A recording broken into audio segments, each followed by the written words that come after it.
عتبہ بن غلام رحمۃ اللہ علیہ کے حالات و مناقب۔ تعارف: آپ کا شمار اہل باطن اور اہل کمال میں ہوتا ہے اور آپ حضرت حسن بصری رحمۃ اللہ کے تلامذہ میں تھے اور آپ کا طریقہ مقبول، خاص و عام تھا، راضی با رضائے الہی۔ ایک مرتبہ حضرت حسن بصری کے ہمراہ دریا کے کنارے چل رہے تھے کہ اچانک پانی کے اوپر چلنا شروع کر دیا۔ یہ دیکھ کر حضرت حسن حیرت زدہ رہ گئے اور ان سے سوال کیا کہ آپ کو یہ مرتبہ کیسے حاصل ہوا؟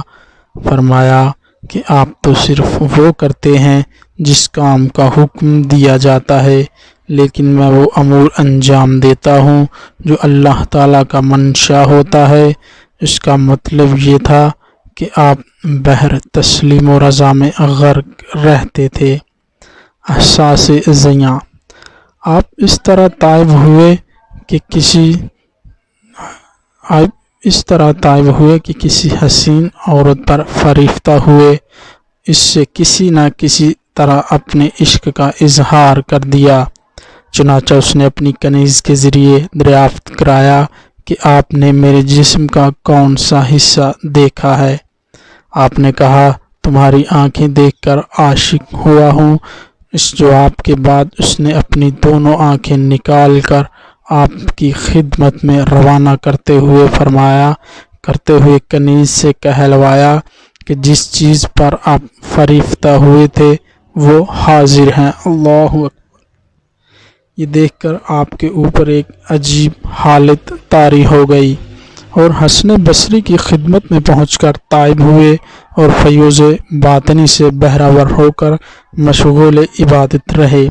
خود اپنے ہاتھ سے جو کی کاشت کرتے اور خود ہی اپنے ہاتھ سے آٹا پیس کر پانی میں تر کر کے دھوپ میں خشک کر لیا کرتے اور پورے ہفتے ایک ایک ٹکیا کھا کر عبادت میں مشغول رہتے اور فرمایا کرتے کہ روزانہ رفع حاجت کے لیے جانے سے کرامن کاتبین کے سامنے شرم آتی ہے۔ اللہ! لوگوں نے ایک مرتبہ موسم سرما میں صرف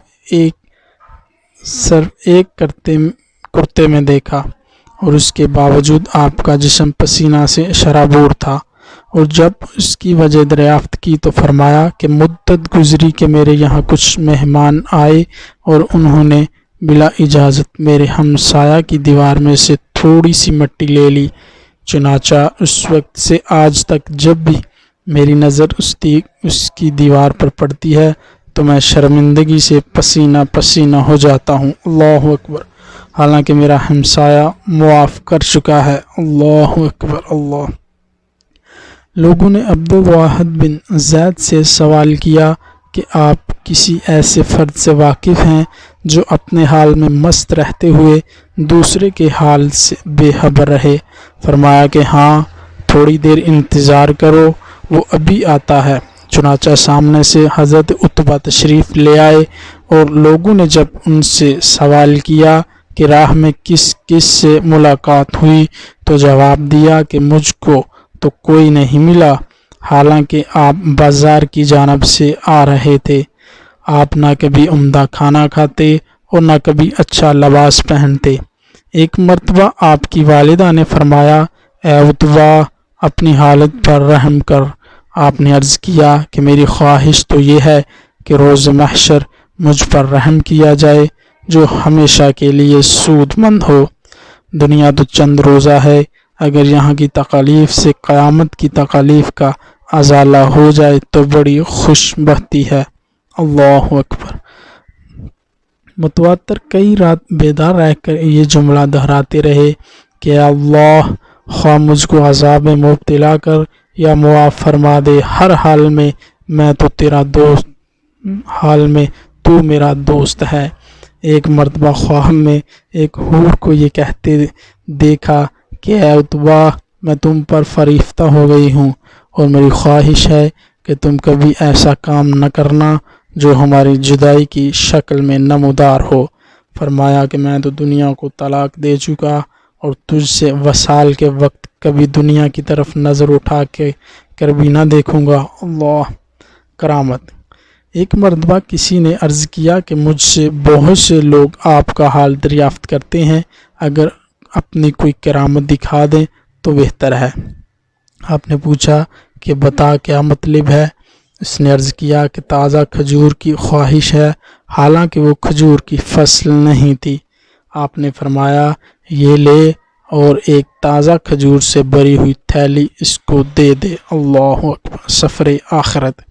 ایک دن حضرت سماک اور حضرت ذوالنورین حضرت رابعہ بصری کے یہاں تشریف فرما تھے۔ حضرت عتبہ نیا لباس زیب تن کیے اکڑتے ہوئے پہنچے تو حضرت سماک نے پوچھا کہ آج کیسی چال چل رہے ہو؟ فرمایا کہ میرا نام غلام جبار ہے، اس لیے اکڑ کر چل رہا ہوں۔ اور یہ کہتے ہی غش کھا کر زمین پر گر پڑے، اور جب لوگوں نے پاس جا کر دیکھا تو آپ مردہ تھے۔